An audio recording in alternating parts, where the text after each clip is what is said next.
The following program is a special presentation of the Big Ten Network, produced in association with the University of Wisconsin. Academic freedom has always been an issue on college campuses. Laws and accepted practices regarding free speech continue to evolve while being moderated by the more than 200-year-old First Amendment. What can professors and students study, and what can they say? Are both sides of the political spectrum given equal freedom, especially when that freedom is in regards to issues like military presence on campus? Find out next, during office hours.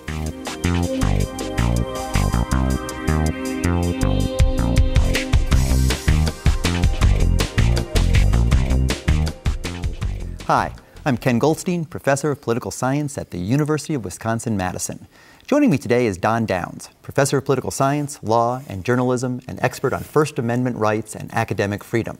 He is the director of the UW Center for the Study of Liberal Democracy and has written several prize-winning books, including Nazis in Skokie and The New Politics of Pornography.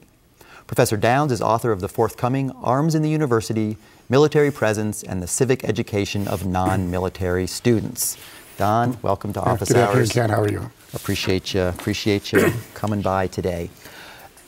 Academic freedom, we hear the term all the time, but I think it's very misunderstood. Right. Tell me what academic freedom is, and perhaps even better, tell me what academic freedom isn't. Well, to put it in a nutshell, academic freedom is the right of members of the university community, not just professors, but also students and others involved in research, to pursue the truth according to their own lights, but those lights have to be professionally oriented. They have to be trained to do so in an academic kind of way. So it's not an unbridled freedom. For example, if you were in the geography department and you taught that the earth is flat, there's a bit of a problem there. But it's pursuing the truth according to academic standards of excellence. Well, who decides then? So we can agree that the earth is not flat, and that would be ridiculous for someone who's in our geography department to teach, but who gets to decide where that line is of what's over that line in terms of teaching? Well, the basic responsibility is with the professoriate. I mean, they're the ones who are trained. And actually, thinking of professors as a profession, going back to the early part of the 20th century and the founding of the American Association of University Professors, the idea is that, similar to doctors and lawyers, that those who are properly trained and credentialed, at least the hope is, that they will be in the best position to make those kinds of judgments. Now, of course, we're imperfect, and we do make mistakes, and that's the history of academic freedom is a road that's laden with examples of abuses of academic freedom or violations of academic freedom. But you have to go somewhere. You got to start somewhere, and that would be the people that are trained to make academic judgments. So is this a case of we're willing to make a couple mistakes? So there was we're going to talk about many of the prominent cases have been right here on the campus of University of Wisconsin-Madison. But Kevin Barrett was hired to teach a course on Middle East politics. It turned out that he was someone who aggressively believed that 9/11 was a conspiracy, that it happened, but that it was done by the CIA. He also questioned whether the Madrid bombings and the London bombings were actually carried out by Western governments. Yet he was teaching one of our Middle East politics class. What do we say about that? Yeah. Well, you have to look at the earth is flat? You have to look at the particular context in which the right is being asserted. And in the Barrett case, he was a lecturer teaching a class, and according to all he had taught before, looking at his past record, and the provost at that time talked to him about what he intended to do in the upcoming semester, there was no evidence that Barrett was not going to be a responsible teacher. Where he got into controversy, and he was very emphatic about his beliefs, was in what's called extramural discussion out there in the media and in general society. And when an academic is speaking extramurally, that's where it's more of a straightforward First Amendment right, because he or she might be speaking as a citizen about a matter of public importance. They might be bringing their own expertise to bear on the question, but they're speaking to the general public, not the classroom. So you have a different set of standards that apply out there. In teaching the class, you just have to know the subject matter. You don't want to indoctrinate and brainwash the students. There's certain academic standards there, and there should be. But there was no evidence that Barrett had done that or was going to do that. And so there really wasn't any valid grounds on which to terminate his contract. And as it worked out, he ended up teaching the course responsibly. And when people looked at his student reviews, I've talked to students that took the course, and he talked about his beliefs in that class. He also presented the counter arguments and did not try to dominate the students with his own views. So there's different venues in which academic freedom is protected. So there's the case of the Northwestern engineering professor, Professor Butts, who is a Holocaust denier, but he's also a professor of electrical engineering. How's Northwestern dealt with that? Yeah, and how does someone like you, who thinks about these things, think about it? When it comes to his engineering research and his teaching, he doesn't even touch that subject. He talks about it outside, and he has his own webpage. He's written about it. It gets a little bit more confusing, more of a gray area when he used his own campus webpage to talk about it. And that matter got looked into, and Northwestern determined that he had a right to do that on his webpage, as long as he didn't bring it into the classroom. So he was a man that sort of walked that line of the distinctions. And in one context, it's okay to do that. In the other, it's not. Now, he had a student, a TA, a lecturer in another course in engineering that would often introduce the course by talking about Butts. And the student said, no, you've done enough of that. We just want to know engineering.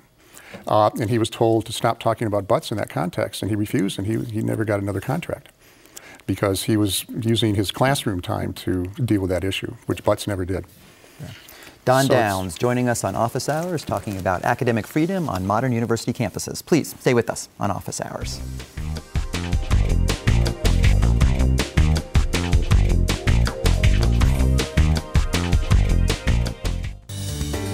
This program is a production of the University of Wisconsin-Madison. If you have comments about this broadcast, please email them to programming@uc.wisc.edu. Where others saw lumber, we recognized a treasure. Where others saw the night, we chose the stars. Where others saw pieces, we unlocked the puzzle that could mean the end of paralysis and cancer. Since 1848, thinkers and achievers at Wisconsin have fearlessly sought ideas that transform the world. Keep on, Wisconsin. Keep on.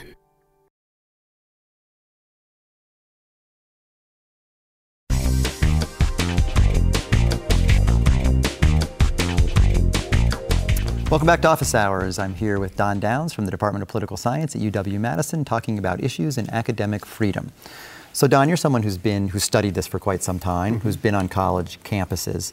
What do you see as the main threats to academic freedom now, sitting here spring 2011? As of right now? Well, they're not as bad as they were in the 1990s. I mean, I want to talk very quick historically. In the past, up until the 1980s, later 1980s, the main threats came from outside the university. And that's why the main thrust of academic freedom in the courts was academic freedom of the institution, as an institution, to sort of determine its own intellectual fate. And the threats then came from government. You know, take McCarthyism as being a classic example. Outsiders trying to interfere with what's being said on campus because they don't like what's being said and it goes against their values or what have you. So the threats in the past came largely from the outside and usually from the right. And the University of Wisconsin, by the way, had a very long history of this happening, and the university always stood very strongly in favor of academic freedom. During the McCarthy era, the Faculty Senate passed a resolution condemning McCarthy when he wanted to have loyalty oaths in Wisconsin, and the leaders of the campus stood behind that. So that was a great moment in our institutional history, and there are many others. I mean, we were one of the institutions that put academic freedom on the map.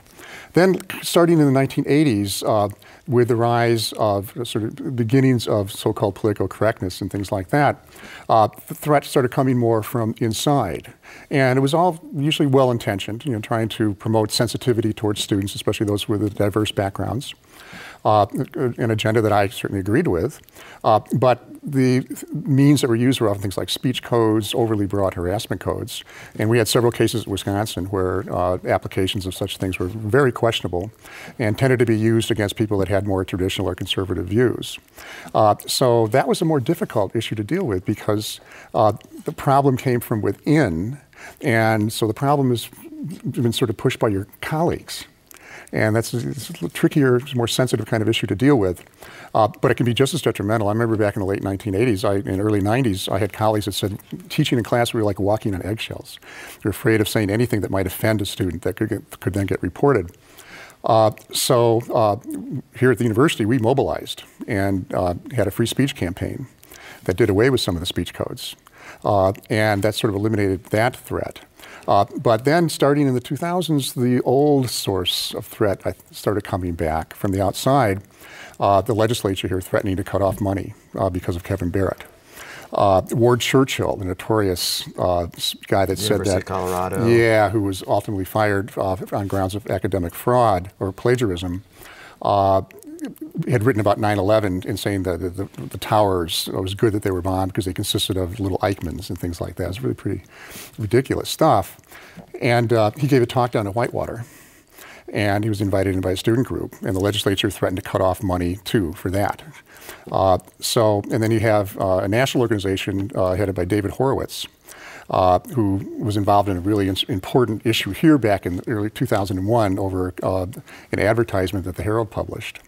And Horowitz has organized a thing called the Student Bill of Rights, where he's trying to get legislatures to impose, through coercive measures, if necessary, intellectual diversity on campus. And Horowitz is coming from the right. Coming from the right, right. Yeah. So I think we're seeing, and the political correctness wars have tapered off somewhat. I think they're less prominent than they used to be. So now, if there are threats, they're coming from both inside and outside, but not as bad as it was.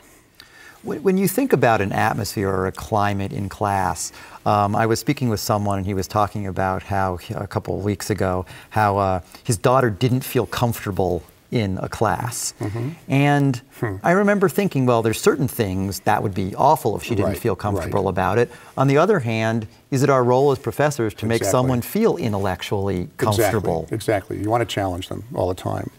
And when sensitivity becomes a situation where you want to treat them like consumers that we just want to be gentle to all the time, that's a real problem, because the university is supposed to be a place where things are disruptive and questioning and challenging. That said, I agree with some of the critiques from the outside, the conservatives, that there's not enough intellectual diversity on campus. I think that's quite clear, and you can see it in many different situations. But the way to deal with that is to talk about it, encourage an environment where all ideas can thrive. I don't like the idea of outside coercion, so I'm very much opposed to Horowitz's Student Bill of Rights and that whole idea, because the threat can come from outside. And if the threat can come from outside, one day it can come from one direction, one day it can come from the other direction. That's right, that's right. So what you want to do is you want to create a situation where the principle of intellectual freedom is accepted as a universal, and it shouldn't matter whose ox is being gored. This happens all the time in life, that principle is important to someone when it affects them, and when it affects the other person, well, maybe it's not quite as important. And our free speech movement, if you want to call it that, in the 90s and into the 2000s here, we strove very hard to make it a universal thing. And we've supported people on the left. We supported Kevin Barrett on the left, and we've supported people on the right who ran into trouble on campus. Okay. Well, we'll tell you how much we value free speech here and academic freedom on office hours. That Don is wearing a Notre Dame tie here on the Big Ten Network and University of Wisconsin. But we do have it covered. We want to cover the ND there, but just we do value academic freedom here in office hours. Please stay with us. 2 more segments with Don Downs coming up, talking about academic freedom and modern university campuses.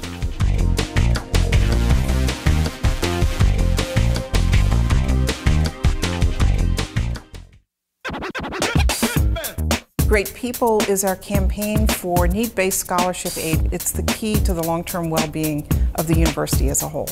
In 1970, tuition cost about $500.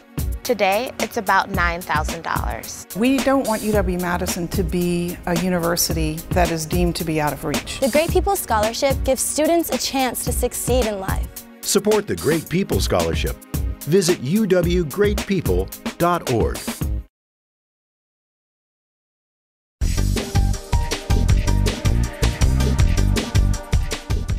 Welcome back to Office Hours with Don Downs from the Department of Political Science. So Don, Academic freedom is not carte blanche for a faculty member, a graduate student, an undergraduate student to say anything, do anything, assign anything. And you've written about a couple different examples. One, the case of a couple years ago of a professor at Wellesley College, and then another of a graduate student here at University of Wisconsin. Tell me a little bit about those. Yeah, well, the Wellesley case, a professor assigned a book that was sort of an Islamic example of the protocols of the Elders of Zion. It was sort of anti-Semitic propaganda. And he was not teaching like so. It's okay to assign Mein Kampf if you're assigning it as a historical document. Exactly. Or if you're assigning it to learn something about Hitler. But he was teaching this as truth in itself. And there's a professor at Wellesley named Mary Lefkowitz who's written a book on this issue, who just said, well, this is a violation of academic responsibility. I mean, academic freedom is a right, but it's a right because it presupposes that you're fulfilling your responsibilities as a responsible intellectual and academic.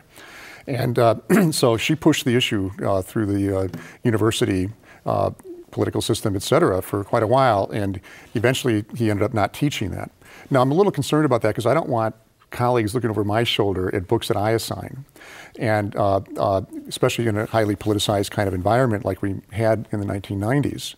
But that said, there has to be some standard there, and to teach something that is clearly propaganda as truth is not good for students, and it just violates the truth-seeking responsibility of the professor.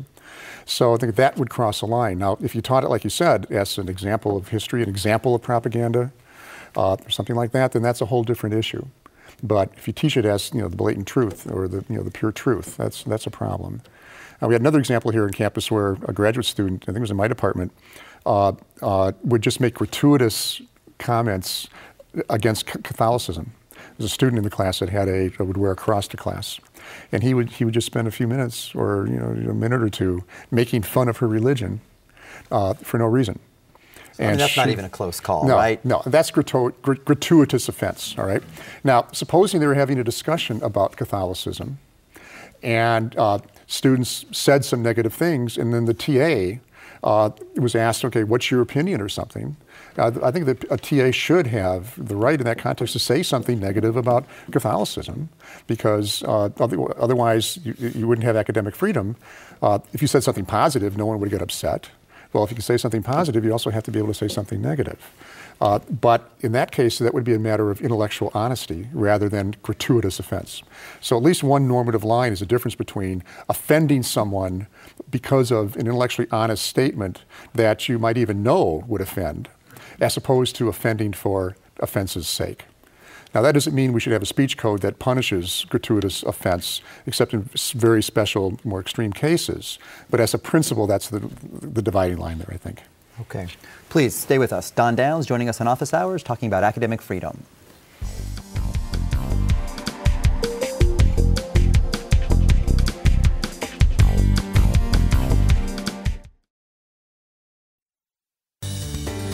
This program is a production of the University of Wisconsin-Madison.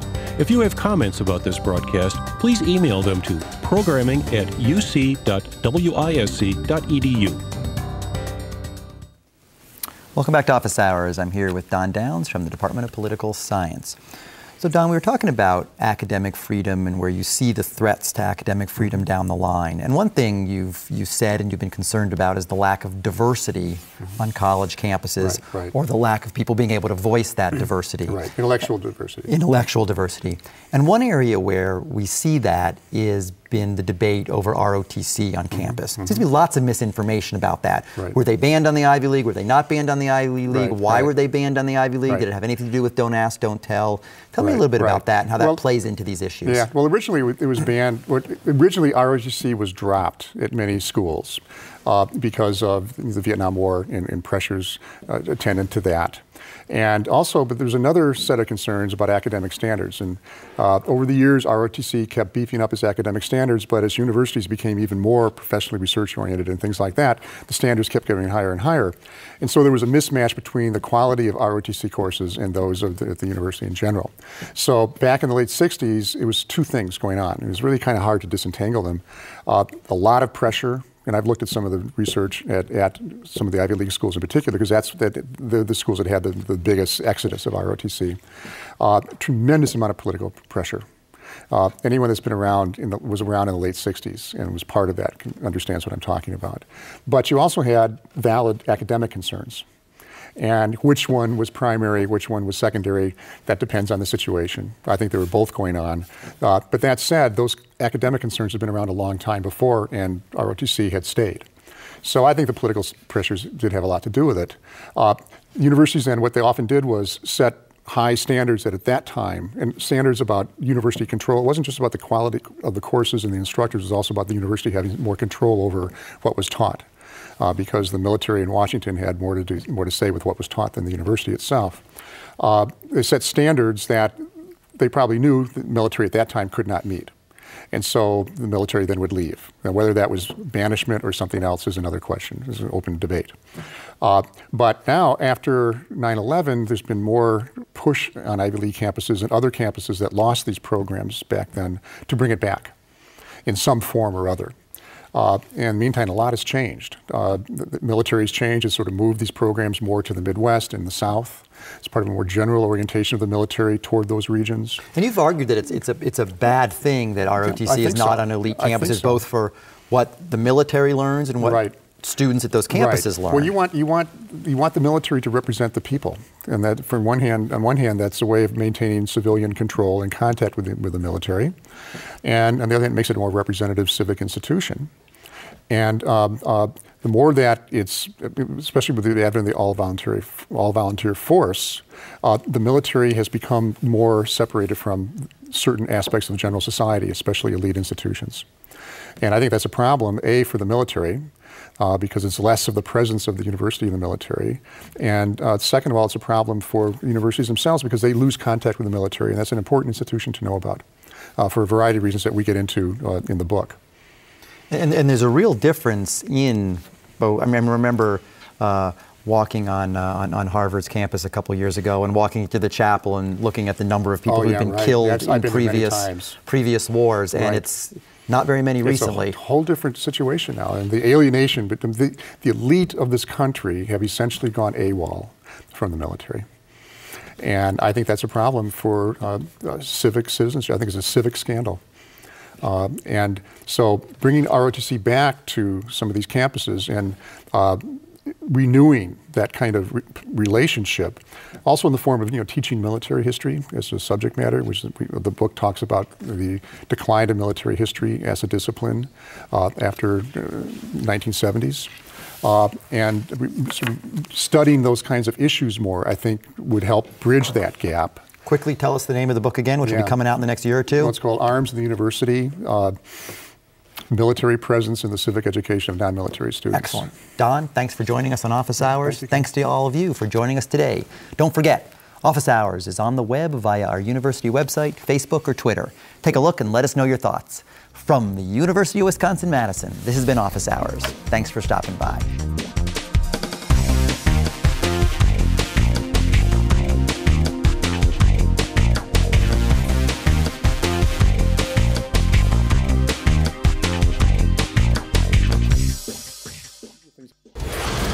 The preceding program was produced by the University of Wisconsin in association with the Big Ten Network.